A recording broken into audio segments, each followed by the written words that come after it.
In 1888, something old woke up in a river older than anyone who would later dismiss it. The families in that Virginia hollow along the New River started losing livestock that autumn, and the county wrote it all off as backwoods talk. The Cherokee who traveled those waters for generations had a name for what lived in the deep pools, and a warning about what it cost to look. What the settlers found that season sits in no courthouse book, and the men who saw it with their own eyes stopped talking about what they saw.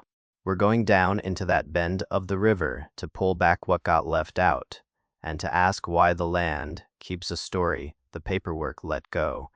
There's a kind of silence that sits over the New River hollows that the maps never quite learned to name, and in 1888 that silence had a weight to it the families could feel in their chests. You felt it before you saw the place.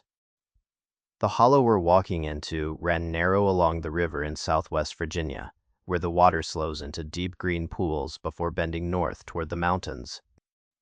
A few settler families had put up cabins along the banks over the previous decade, spread thin the way the land demanded, each close enough to the river to water stock, but far enough from the timber to keep a cleared line of sight.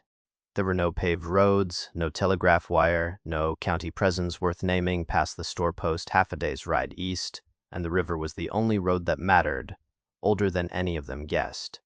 The New River is widely said to be the oldest river in North America, its gorge cut through rocks hundreds of millions of years old, a claim not every geologist will sign off on. What mattered in 1888 wasn't the number. It was the feeling the place gave you that the water had been running that same dark course since before anything with a name had walked beside it. Settlers felt it the way you feel a room that's been closed too long, and they worked around it without saying so.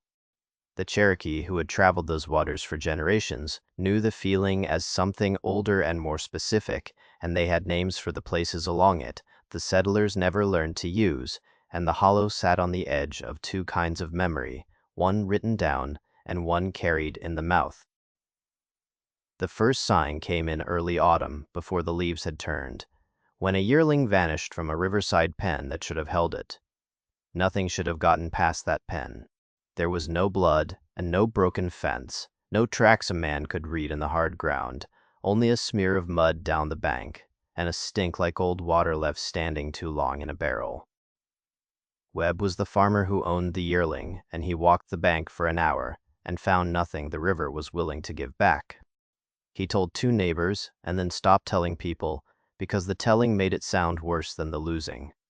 Within a week, another family lost a milch cow the same way, dragged toward the water and gone, and the hollow began to keep its own quiet count.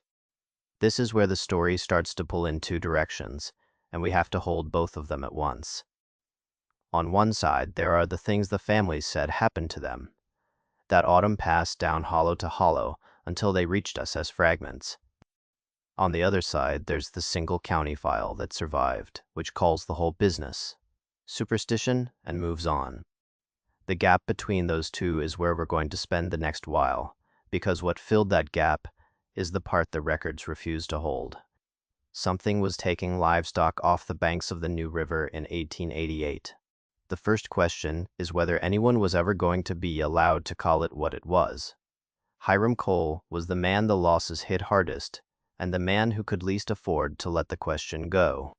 He was mid-40s, gaunt across the face the way the mountains made most of them, with hands that had been broken and healed wrong more than once, and a way of looking at the river like he was waiting for it to admit something. He'd come into the hollow with his wife and a few head of stock 5 years earlier, cleared a bench above the flood line, and built a life narrow enough to fit inside one bad season. One bad season was all it would take. By the autumn of 1888, he had a milk cow, a pair of oxen he needed for the spring plowing, and a yearling he was counting on to get him through the winter. The yearling went first, and then the milk cow, and Hiram was left standing at the bank with the same mud smear and the same river stink Webb had found. He did what the hollow men did. Hiram walked the timberline looking for drag marks that would point to a panther or a bear, because a man could shoot a panther and a man could trap a bear, and the problem would be solved.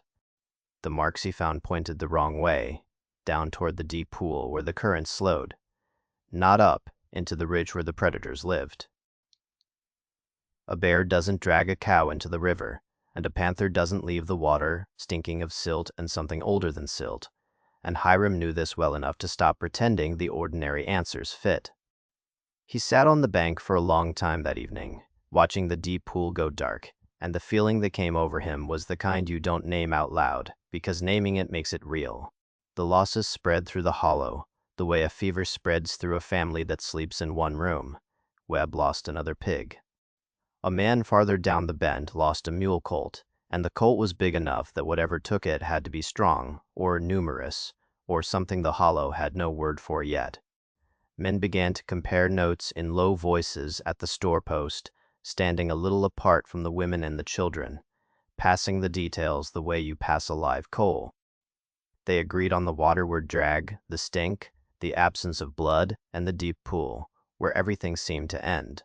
They didn't agree on what any of it meant, and that disagreement is where the hollow started to split. Judd was the one who gave the split a voice. He was a younger man, loud in the way people get when they're frightened and would rather be angry, and his theory was that the whole hollow had gotten into the same bad barrel of nerves and was seeing panthers where there were raccoons. He blamed the dark, the mist, the loneliness, the drink, and most of all, he blamed the telling of it, because a story told enough times in enough cabins becomes a thing people start to shape their lives around. Some of the men nodded when Judd talked, because the alternative was worse. To sit with Hiram didn't argue with him. Hiram just went home and sat where he could see the river, listened to the water move in the dark, and tried to tell himself Judd was right. He wasn't right, and Hiram knew it the way you know a fever is coming before the chill starts. He'd walked the river at dusk, 2 nights running. Both times the mist on the deep pool had folded back in a shape that didn't match the wind, and both times he'd heard something under the sound of the current that was too low and too even to be water over rock. The smell of silt came up off the bank, cold and close. The hairs on his arms stood the way they do when you're being watched by something that is not decided yet. Hiram told none of this to Judd, because Judd would have called it nerves, and Hiram wasn't yet ready to find out whether Judd was wrong. He was only ready to admit that the ordinary answers had stopped fitting, and that the hollow was going to have to decide what to do about it. And the answer they were about to get wasn't going to come from inside the hollow at all, but from a man walking up the trail, with a name for the thing none of them there could name. The decision came closer when Amos came through the hollow on his seasonal route, and the whole shape of the story turned. Amos changed the story when he arrived. Amos was a Cherokee trader who worked the river valleys between the Smokies and the western Virginia counties, carrying goods and news on a mule and sleeping where the night found him. He was older than any of the settlers, weathered in a way that made his age hard to guess, and he had the kind of stillness about him that comes from having heard a lot of country, and decided most of it didn't need answering. He came up the trail in the late afternoon, stopped at the store post to trade, and went quiet, in a way the hollow men noticed when the talk turned to where the stock had been taken. Hiram told him the bare shape of it, the waterward drag, the deep pool, the stink, and Amos listened without interrupting, which was more than Judd ever managed. When Hiram said the word pool, Amos stopped him and asked which pool. Hiram described the bend where the current slowed and the water went dark, and Amos sat down on the store post step like a man who had been expecting worse news and got exactly the news he expected. He didn't speak for a long moment. Then he asked Hiram if anyone had gone into the water after the stock, and Hiram said no, and Amos nodded the way you nod when a small mercy has been counted. What Amos told them next wasn't a lecture and wasn't a sermon, and he wouldn't have called it history. It was the oral tradition of his people, carried in the mouth the way the Cherokee carried the things that mattered, and he shared it, because the hollow men were standing at the edge of something the records were never going to explain to them. The Cherokee had always known the deep waters held beings. The greatest was a horned serpent they called the Uktena, tied to the underworld, the realm of darkness and decay, not a beast to be hunted, but a thing to be steered around the way you steer around a grave. He said the Settlers' River was exactly the kind of place such a being would keep, old water, slow water, water that had been running since before the names. He gave them the details the way you give someone the terms of a debt they didn't know they owed. The terms were steep. It carried a stone on its brow. The Cherokee called it the ulunsuti, the transparent one, a glowing thing. And that stone was the reason men had gone looking for the serpent in the old days. Only one of them, a man named Agan, was said to have come back, and he'd traveled as far as Dunisqualgunyi, the gap of the forked antler, to find what he was looking for. Amos said this the way a man states a price, and then he stated the cost, which was the part that made the hollow men go. Still to see, the Uktena, even asleep, was death. And the death wasn't to the man who looked, but to his family. That warning was older than any county, and it didn't bargain. He told them one more thing, almost as an afterthought. It stuck with Hiram longer than the rest. The old stories said the serpent had an enemy, great bird the Cherokee called the sanua, and that the sanua was the only thing that could stand against the Uktena when it rose. Amos didn't offer to fetch a sanua, and he didn't pretend one could be found, because the point of the afterthought was that the settlers had none of the old protections and were walking into the deep water with nothing but rifles and stubbornness. He finished his trade, shouldered his pack, and told Hiram plainly that the smart thing was to move the stock to the high ground and leave the deep pool alone. Then he walked back up the trail the way he'd come, and the hollow was left to do with the warning what it would. Hiram thanked him and meant it. Then he went home and didn't move the stock to the high ground. He was a settler, and settlers had come into that country on the conviction that the old warnings were exactly the things a rifle and a cleared field were meant to make irrelevant. He respected Amos the way you respect a man who has seen more country than you, and he dismissed the warning the way you'd dismiss a thing that would cost you too much to believe. The deep pool was where his yearling had gone, and the deep pool was where the answer was. And Hiram Cole wasn't going to let an old story cost him his living. That was the choice that turned the rest of the autumn, and the hollow made the same choice with him, because the alternative was to admit the land had a claim on them they couldn't meet. The hollow men decided to go down to the river and settle it, and they decided this in the way men decide things they've already decided, which is to say they talked around it for 2 evenings and then acted as if the talk had been the cause. They'd already made up their minds. Hiram and Webb and 3 others rigged what they had, which wasn't much. Some traps wired to stakes along the bank, a pair of dogs Judd was proud of, and lanterns enough to keep a man from stepping off the bank in the dark. Judd came along because he wouldn't be the man who stayed home while the others walked into a story, and because he was still certain the whole thing would resolve into something he could say he'd told them so about. Pride and fear walked down the bank together, and the river was waiting for both of them, the way it had been waiting all autumn. The dogs were the first sign that the ordinary answers had finished their work. Judd ran them down the bank toward the deep pool, the way he'd run them after coons and cats 100 times, and the dogs got within 20 yards of the water and stopped.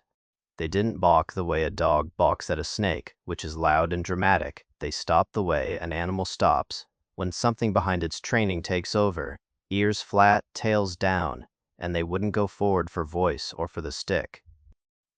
Judd cursed them and dragged one to the waterline by the collar, and the dog folded its legs and lay in the mud rather than step in, and Judd let go of the collar and didn't drag the second dog at all. A man can talk around a lot of things, but a dog lying in the mud rather than touch the water is hard to talk around, and the hollow men stood on the bank and felt the evening get heavier. They set the traps anyway, because setting traps was the thing they'd come to do, and they wired the lanterns to the willow stubs and went up to the pens to sit the night. Traps were what they'd come for. Hiram and Judd took the first watch, sitting on a log above the riverside pen with a lantern between them and the rifles across their knees. Night came down the way it comes down in those hollows, all at once and without mercy, and the river sound rose until it was the only sound. Sometime after the lanterns had burned low, a sound came up out of the water that neither of them could name. Low and long, and more felt in the chest than heard in the ear, the way you feel a low note in a church before you hear it. Hiram looked at Judd, and Judd was already looking at the river, and neither of them said anything because there was nothing either of them knew how to say. Judd broke first the way loud men do when the loudness runs out. He called it nerves, called it the water over a hollow rock, called it his own dog-tired mind, playing tricks, and he stood up and said he was going home and he'd see Hiram in the morning. Hiram let him go without arguing, because arguing would have meant admitting he'd heard the same thing, and he sat the rest of the watch alone with the lantern smoking and the river making that sound under the current. When the gray light came, he walked down to the bank to check the traps, and what he found, there's the thing that turned the autumn from a story about lost stock into something else. The bank at the deep pool was churned, not the way a bear churns a bank, but the way something heavy and long had dragged itself up and back, and the mud was pressed with marks no one in the hollow had a name for. Caught in the willow roots at the waterline was a shed of something, a long curl of scaled skin, dark and stinking of the old water smell, thicker than any snake the hollow men had ever seen, and longer than Hiram's arm. He stood over it for a long time. Hiram didn't cut it loose, didn't carry it up to the store post, didn't show it to the county, because the moment he saw it, he understood that this wasn't a thing that would help him, and was, instead, a thing that had started to ask him for more than he'd planned to give. He left it in the roots where the river had left it, and he went home, and the hollow waited for the next night, the way a man waits for a knock he's been dreading. The shed in the willow roots wasn't something Hiram could keep to himself, because the hollow had eyes along the bank, and the churning was there for anyone to read. Everyone could read the bank. By the next evening, 5 men had agreed to take a flatboat out on the deep pool after dark, Hiram and Webb and Judd and 2 others, and they did this against every quiet instinct the hollow had taught them, because the alternative was to sit and wait for the next yearling to go. They loaded the boat with lanterns and a harpoon web used for river carp, and they pushed off the bank when the last light went off the ridges, and the water under them was black and still and gave nothing back. Lantern light lay on the surface like a thin skin, and below it the deep pool opened, and the men rowed out over it the way you step onto ice you don't yet trust.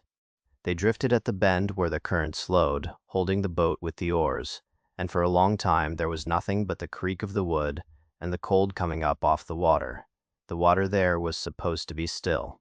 Then Webb felt the boat swing, slow and deliberate, as if something below had taken the keel in a current that shouldn't have been there, and the lanterns tilted and steadied. Hiram looked over the gunwale and saw it, not whole, not the thing itself, but the shape of it under the surface, longer than the flatboat, moving against the current with no effort at all, the way a thing moves that has never had to answer to the water it lives in. The lantern caught something near the head of it and threw the light back, in a color that doesn't have a name in the hollow's vocabulary, and Hiram's hands went tight on the oar. Judd was at the bow with the harpoon, and Judd did the thing that proved he wasn't the man he'd been pretending to be. His nerve broke. He raised the harpoon, and then his nerve left him all at once and completely, and the lantern went out of his hand and into the water, and he went after it halfway over the gunwale before Webb caught him by the belt and hauled him back. The boat rolled, and the second lantern swung, and in that swinging light the shape below them turned. For a half a breath, the water showed the line of a head and the place where the brow would be. Then the light steadied, and the shape was gone down, and the pool was only black water again. The men sat in the boat and didn't row, because none of them could yet remember how.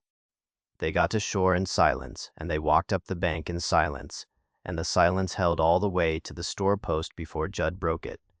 By morning Judd had broken it in the other direction, which was to take it all back. Judd called it a sturgeon. The riverhead sturgeon, everyone knew, the riverhead sturgeon, and the light on the water had done what light on water does to a tired man at night. The shape was a log, the gleam was the lantern on a wet log, and the reason the boat swung was the current at the bend, which anyone who knew the river could have told them.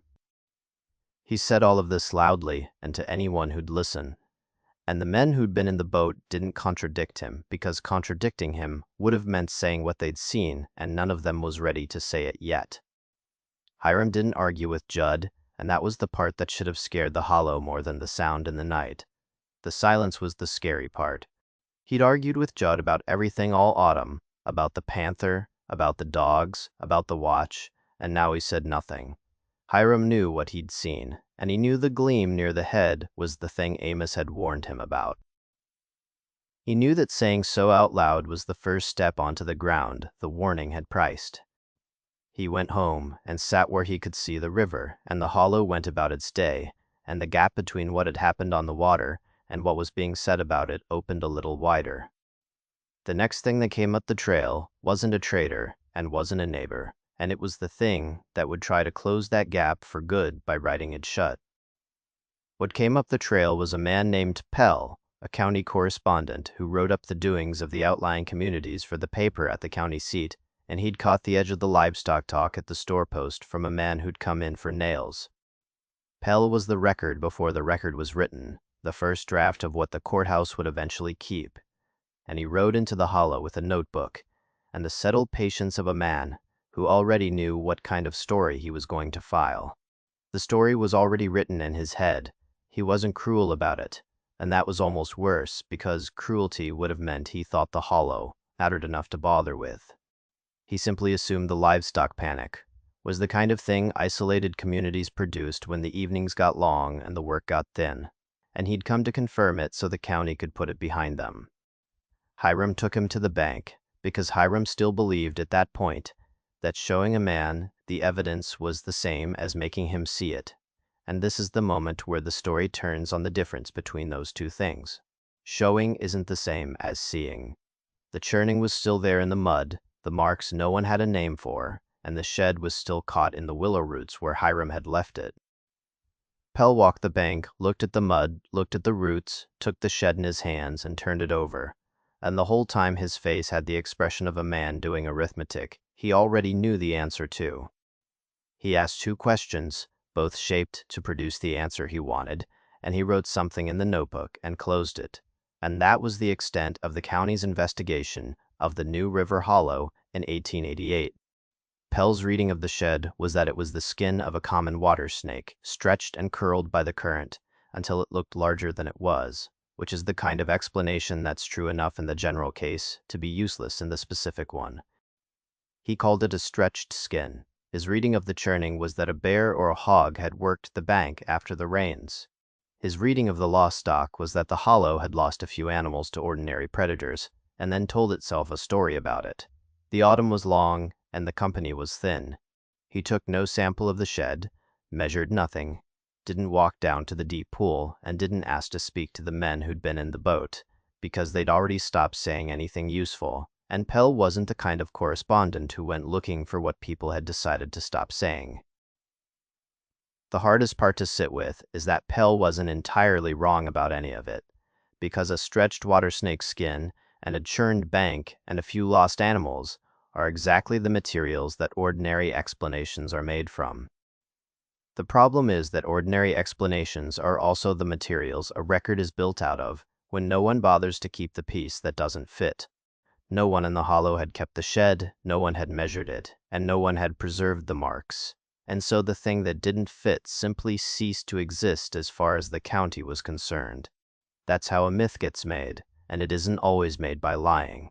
Sometimes it's made by a man with a notebook closing the notebook a little too soon, and by the people who saw the thing deciding that keeping the proof was more than they owed, a county that had already made up its mind. Pell rode out the same afternoon, and the hollow was left with the same river and the same deep pool and the same silence it had carried all autumn. Only now the silence had a second layer to it, the layer of having been disbelieved on the record. It was left to itself. The men who'd been in the boat understood something that afternoon they hadn't understood before. The county wasn't going to save them from whatever was in the pool, and it wasn't going to help them prove it. What proof was worth having now was the kind they'd have to bring back themselves. Hiram stood on the bank after Pell had gone and watched the deep water, and the look on his face was the look of a man who stopped waiting for permission and started making a plan he already knows the cost of. Hiram decided that night that the only answer left was to go back to the deep pool and bring back something no one could talk away. He was going back to the deep pool. The hollow men who'd been in the boat agreed to go with him because they couldn't live with the not knowing any more than he could. Amos came through one last time, on his way back down the valley, heard the plan, and gave Hiram a warning that turned the cost from a general danger into a name written against his own household.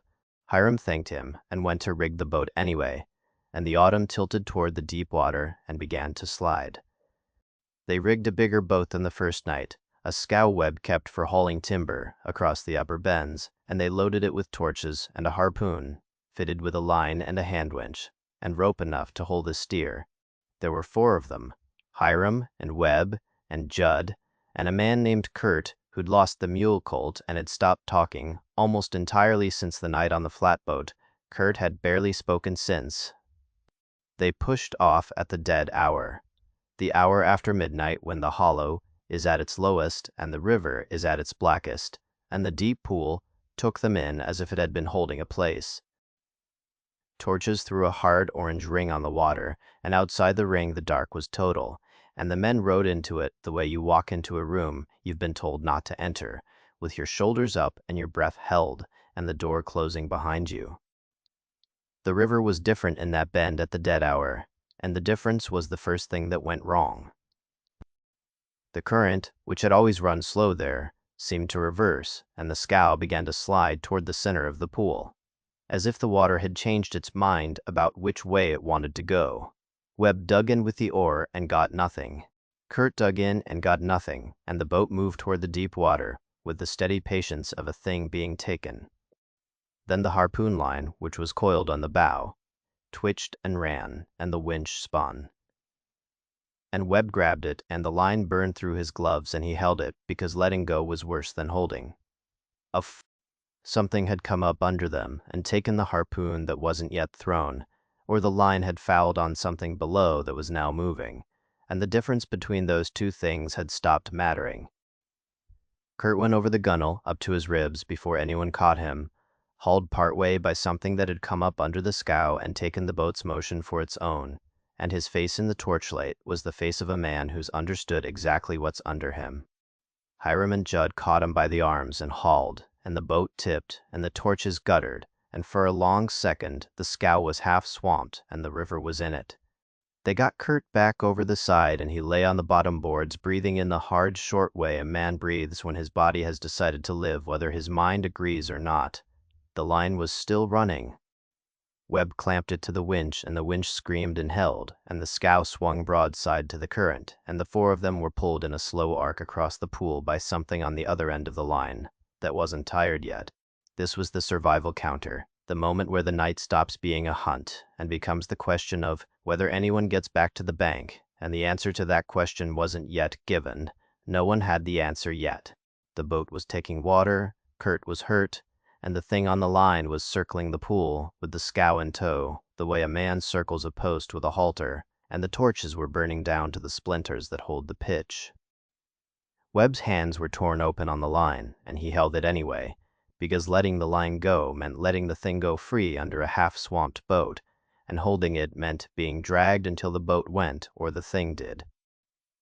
Hiram got the second oar into the water and pulled for the bank with everything the river would give him, and the scow ground sideways toward the shallows, and the line angled down, and the water below the boat went dark, in a way that meant something had turned and was coming back up. The thing on the line held, and the boat held, and Hiram got them into the shallows, where the keel touched bottom, and the 4 of them were alive, and on the bank with the torches dying, and the line still tied out into the deep water. 4 of them made the bank alive. They hadn't killed anything, and they hadn't captured anything, and what they'd done was wound something and survive it, which in that hollow and that hour was the same as having been warned a second time by something that didn't intend to warn a third. The line went slack all at once, the way a line goes slack when the thing on the other end has decided to come back on its own terms. Water in the center of the pool began to move, and the men on the bank understood that the night wasn't over, and that the part they'd been dreading was about to show itself. It comes up in the torchlight, and the torchlight is what makes it real, because before the torchlight it was a shape and a sound and a feeling, and after the torchlight it's a thing with a body and a head and a place where the eyes should be. Now it had a body and a head. The water in the center of the pool swells and parts, and the body comes first, dark and scaled, and longer than the scow they'd just climbed out of, rolling once at the surface so the torchlight catches the wet along the flank in a line of dull orange. Then the head, and the head is the part that turns the men on the bank into men who will never be the same. The head is horned, not with the horns of a steer, but with the antlers of something that has never stood on land. Wet and dark, the antlers catch the torchlight the way dead wood catches it. Amos had said the brow would carry the stone, and the stone is there. The Ulan Sudi, the transparent one. The gleam, Hiram saw, from the flatboat and couldn't name. It sits in the brow the way a coal sits in ash. It gives off a light of its own that isn't the torchlight. Cold, green-white that lays itself on the water in a disk around the head. And the disk is the most terrible thing on the bank, because it means the thing isn't reflecting the light, but making its own. The men on the bank see it, all of them, Judd, and Kurd and Webb and Hiram, and the seeing is the thing. Amos priced, and the price is now on the table, and none of them can put it back. The Serpent holds the pool. It doesn't come at the bank, doesn't trash, doesn't do any of the things the men had loaded their rifles to meet. It holds the center of the pool with its head above the water, and the stone laying that cold light on the current, and it looks at the bank the way something old looks at something new, without urgency and without malice, and the looking is worse than attacking would have been. Kurt is on his knees in the mud. Webb has let go of the line and is standing with his hands at his sides, and the blood running off his gloves. Judd, who's talked all autumn, has nothing to say, and the nothing is the truest thing that's come out of his mouth since the livestock started going. Then it turns, slow and whole, and the stone swings across the water, and the light swings with it, and the body follows the head down, and the pool closes over it without a splash, and the cold light goes under and is gone, and the water is black again. On the bank, the line is slack and clean cut, not broken, but cut the way something cut it that had a mind to cut it, and the cut end is the only proof left, and no one on the bank moves to pick it up. The river sound comes back, the low sound under the current that Hiram heard on the night watch, and it's the only sound, and the men on the bank understand that they've been allowed to see it and allowed to live, and that the allowing is the part they're going to have to carry. They walk up the bank in the dark, and no one speaks, and Judd doesn't recant by morning because there's nothing left to recant, and Kurt doesn't speak at all for a long time after, and the hollow has passed the point where the story could have been folded back into the ordinary. There was no going back to ordinary. Hiram carries the cut line home and hangs it on the wall of his barn, and doesn't look at it, and the barn is where it stays, because looking at it's the same as remembering, and remembering is the thing the warning said would cost. The autumn is almost over, and the hollow has seen what lives in the deep pool, and the next stretch of the story isn't about the serpent anymore. It's about what happens to people who've seen a thing the records won't hold and who have to go on living beside it. The cost didn't come the way a monster comes, with teeth and a sound in the night, and that's the part the hollow men were least prepared for. It came the way Amos said it would, quietly and through the family, and it came in the shape of things that happen in any hard hollow, in any hard year, which is what made it so hard to name, and so easy for the county to later dismiss. Grief like that's easy to dismiss. Within a month of the night on the bank, Webb's youngest brother took a fever that turned and killed him in 3 days, the kind of fever that came through the hollows every few seasons, and that no one could have laid at the door of a serpent. Kurt's wife lost the child she was carrying, and Kurt hadn't told her what he'd seen, and the loss sat in the house between them, like a third person neither of them had invited. A barn burned at the far end of the hollow, the barn of a man who hadn't been on the bank, but who'd listened to the men who had. The fire was laid to a lantern, left too close to the hay, which is the kind of thing that happens, and that no investigator came out to check. No one came to look. These were ordinary griefs, the griefs the hollows had always carried, and the men who'd been on the bank were the only ones who read them differently, and the reading is what matters here. The serpent didn't come out of the river and take anyone, as far as anything in the record or the hollow memory shows, and the script doesn't claim it did.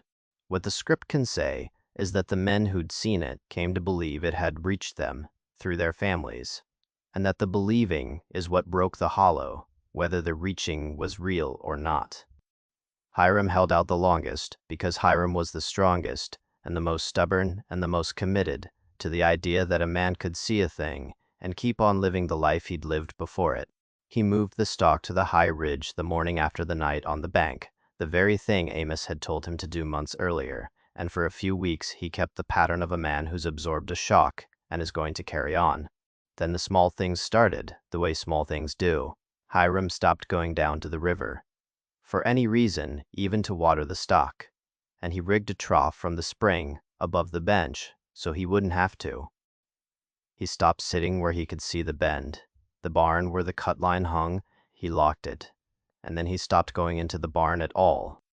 Then one morning his wife found him on the porch before dawn, sitting in the cold with his rifle across his knees.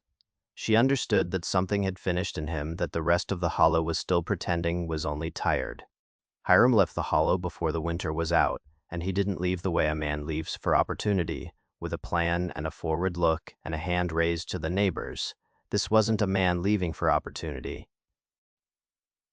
He left the way a man leaves who's decided a place has taken more from him than he can afford to keep giving. Quietly and with the stock sold for what they'd bring and the bench left to grow over. Webb went not long after, and Kurt went, and by the following spring, the hollow along the deep pool was empty. Not in a dramatic exodus, but family by family, the way a candle goes out in a room where no one is left to tend it. Cabins stood for a while with the doors pinned shut, and the river kept running through the deep pool where the currents slowed, and the land took the cleared benches back the way it takes everything back when people stop fighting it. This is the part that's hardest to put in a record, because a record wants a cause and a date and a name. What happened in the hollow had a cause that wouldn't fit on a line, a date that wasn't a single day, and a name the men who left wouldn't say out loud. A record wants what won't fit here. They didn't leave because of a serpent, not in any way a county clerk could write down. They left because they'd seen something that made the ordinary explanations stop working. And once the ordinary explanations stop working, a man can either find a new one or go somewhere the old ones still hold. The hollow men went somewhere, the old ones still held, and the deep pool kept what it had kept. And the only question left was what the county was going to write about all of it. What the county wrote was less than a page, and it's the only document from the autumn of 1888 that survived to reach us. And it's worth reading closely for what it chose to say and what it chose to leave out. Pell's filed note, summarized in the ledger of the county correspondent, described the livestock losses along the New River as attributed by the isolated settlers to a fabulous serpent, a product of the superstition common to the mountain districts. It named no specimen because no specimen existed in any county office. The note measured nothing because nothing had been measured. It named only a few of the men, and it named them as the kind of men who produce such stories. And then it moved on to the next entry, and the New River Hollow was closed in the record the way a book is closed when the reader is done with the chapter. The thing to understand about the note is that it wasn't a lie, and calling it a lie lets it off too easily, because a lie takes effort, and this took the opposite of effort. Calling it a lie lets it off easy. It was a choice about what counts as evidence, made by a man with a notebook in a county that had decided in advance what kind of place the hollow was and what kind of stories it was allowed to produce. A shedskin no one kept, a boat no one inspected, marks no one measured, and men no one came back to interview, don't exist as evidence because evidence is what the record agrees to carry, and the record had agreed to carry very little. Absence of the proof isn't the same as absence of the thing, and a county clerk closing a notebook a little too soon doesn't make a deep pool empty, no matter how clean the ledger looks afterward. The part that survives, the part that never asked to be a courthouse fact, and that's the Cherokee tradition Amos carried up the trail and left with the hollow men that autumn. This is what lasted. It stayed in the oral tradition of his people, because oral tradition is the kind of record that doesn't need a ledger to keep a story, and it doesn't need a correspondent to come out and measure a thing before it agrees that the thing was known. Cherokee knew the deep waters the way a people know a country they've lived in for longer than the records, and they carried the warning the way they carried everything that mattered, in the mouth and across the generations. And the warning is still here in a way the county note isn't. The settler story vanished into the empty hollow, and the Cherokee story walked out on Amos's mule and kept going. And the difference between those two fates is the whole point of what happened here. The new river is still running, older than the county that filed the report, older than the cabins that grew over, older than the names anyone wrote down for it, and the deep pool where the current slows is still there, in the bend where the hollow used to be. That bend is still there, in the hollow. What lived in it, if anything, lived in it, never owed the records an explanation, and the records never had the tools to ask for one. The gap between what the hollow carried and what the ledger kept is the gap this story lives in, and it's the gap a lot of these stories live in. The distance between a place that remembers and a paperwork that decided not to. The hollow grew over and the deep pool stayed. The ledger closed on a single line that called all of it superstition. Maybe the serpent was real, and maybe it was a long autumn, and men who needed a name for what they couldn't explain. The record lets you choose either one.